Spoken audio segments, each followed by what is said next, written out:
नमस्ते दोस्तों, आपका हमारे YouTube channel beginners approach to stock market में स्वागत है। हम बिगनर्स के साथ बातचीत का सिलसिला शुरू करते हैं। मार्केट बहुत अच्छी चल रही है, बहुत सालों से अच्छी चल रही है। अगर दोस्तों आपने इस मार्केट में पैसा नहीं कमाया या आपके पोर्टफोलियो की कीमत नहीं बढ़ी तो कहीं ना कहीं आपकी स्ट्रैटेजी में कोई ना कोई फर्क है। या स्टॉक सिलेक्शन गलत है, टाइमिंग ऑफ इन्वेस्टमेंट गलत हो सकती है, या आपका मेंटर कमजोर है जिससे आप सलाह लेते हैं, इंक्लूडिंग माय ऑफिस। कहीं ना कहीं तो कमी जरूर है जिसके ऊपर आपको पुनर्विचार करना चाहिए या ये मार्केट छोड़ देनी चाहिए। अगर इस मार्केट में नहीं कमा सकते तो आई एम सॉरी टू से कि कभी भी नहीं कमा पाएंगे आप अपने साथी अपने से इंटेलिजेंट रखिए। अगर कहीं आप बैठते हैं 15-20 लोग आपके साथी हैं और आप उन सब में सबसे अधिक समझदार हैं तो इमीडिएटली उस कंपनी को छोड़ दीजिए। जो शेयर के बारे में नॉलेज रखते हैं उन्हीं से दोस्ती रखिए। अगर आप किसी को स्विट्जरलैंड के बारे में कुछ पूछते हैं तो उसी से पूछिए जो स्विट्जरलैंड गया हो, ना कि वो तालाब का मेंढक की तरह वही गिरी चुनी गिरी पटी बातें ही बताता हो। तालाब के मेंढकों से बचिए, समय दीजिए, नॉलेज प्राप्त कीजिए। एस्ट्रा माइक्रोवेव आज हम एक शेयर डिफेंस सेक्टर का लेके आए हैं आपके लिए। यह एरोस्पेस क्षेत्र का सबसे चीप वैल्यूएशन का शेयर है जिसने पिछले 5 वर्ष में रिटर्न 1050% दी है। ऑर्डर बुक बहुत मजबूत है, डिफेंस का बेहतरीन पोर्टफोलियो शेयर है। एस्ट्रा माइक्रोवेव प्रोडक्ट्स रक्षा, अंतरिक्ष, मौसम विज्ञान और दूरसंचार में उपयोग किए जाने वाले रेडियो फ्रीक्वेंसी और माइक्रोवेव प्रणालियों के लिए उप प्रणालियों के लिए डिजाइन, विकास और विनिर्माण में लगी कंपनी है। रक्षा पब्लिक 48%, एक्सपोर्ट 48%, मौसम 1%, अंतरिक्ष और अन्य 3%, अन्य 1%। ऑर्डर बुक Q2 FY24 तक 1870 करोड़ रुपए की है जिसमें 69% तो रक्षा विभाग से ही आया है। FY23 के राजस्व से 2 गुना से अधिक की ऑर्डर बुक है, अब तो ज्यादा ही है। ग्राहक हैं जो भारतीय सरकारी प्रयोगशालाएं, भारतीय रक्षा सार्वजनिक क्षेत्र के उपकरण, IRDO और विदेशी OEM, L&T, Adani defence and aerospace, IITM आदि। एस्ट्रा की हैदराबाद में 5 विनिर्माण सुविधाएं हैं। फील्ड टेस्ट रेंज के लिए बंगलुरु में भी अलग से सुविधा है इस कंपनी के पास। एस्ट्रा के पास R&D की सुविधा है जो बहुत मजबूत सुविधा है।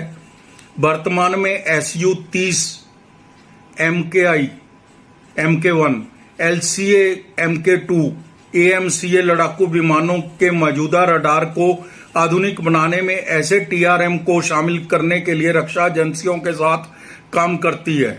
एस्ट्रा कुल फोर्स का 38% R&D में है। FY23 में 35 करोड़ रुपए खर्च किया था। फ्रेंड्स, आपको मैं बता देता हूं, जो R&D पे कंपनी खर्च करती है वही कंपनी आज के युग में जिंदा रह सकती है।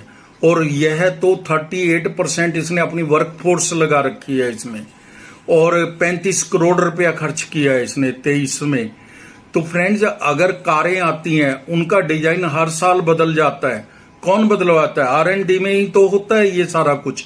तो इसलिए आज के युग में R&D का होना, मजबूत होना, नई अगर आविष्कार इनोवेशन नहीं होगी तो कोई कंपनी ज्यादा दिन सरवाइव नहीं कर सकती। ये इसका बहुत प्लस पॉइंट है जो आम लोगों के निगाह में नहीं जाता। 2 सहायक कंपनियां हैं, भव्य बानु और एलियस सेमीकंडक्टर, दोनों शानदार हैं। सेमीकंडक्टर ये भी इसकी सहायक कंपनी है। फोकस रक्षा और अन्य क्षेत्रों पर सरकार के बढ़े हुए बजट के कारण कंपनी के पास वित्त वर्ष 24,000 करोड़ तक के अवसर हैं। कंपनी का 2028 तक 24,000 करोड़ रुपए तक का रेवेन्यू करना चाहता है। ये बहुत ही अग्रेसिव इसकी फोकस है। एस्ट्रा माइक्रो वेब प्रोडक्ट्स के हम फंडामेंटल्स को भी सीखने की कोशिश करते हैं। फंडामेंटल जिसके इजी हैं, मार्केट कैप 8,650 करोड़ है, बुक वैल्यू 102 रुपये प्रति शेयर है, डिविडेंड भी 0.17% का देती है, ठीक है। रिटर्न ऑन इक्विटी 15% है, जो थोड़ी कम तो लगती है लेकिन फिर भी ठीक है। फेस वैल्यू 2 रुपये है। कंपनी ने पिछले 5 वर्षों में 105% की लाभ वृद्धि से प्रॉफिट ग्रोथ दिखाई है, ये भी तो एक बहुत बड़ी बात है। 5 साल से लगातार में 105% की CAGR से।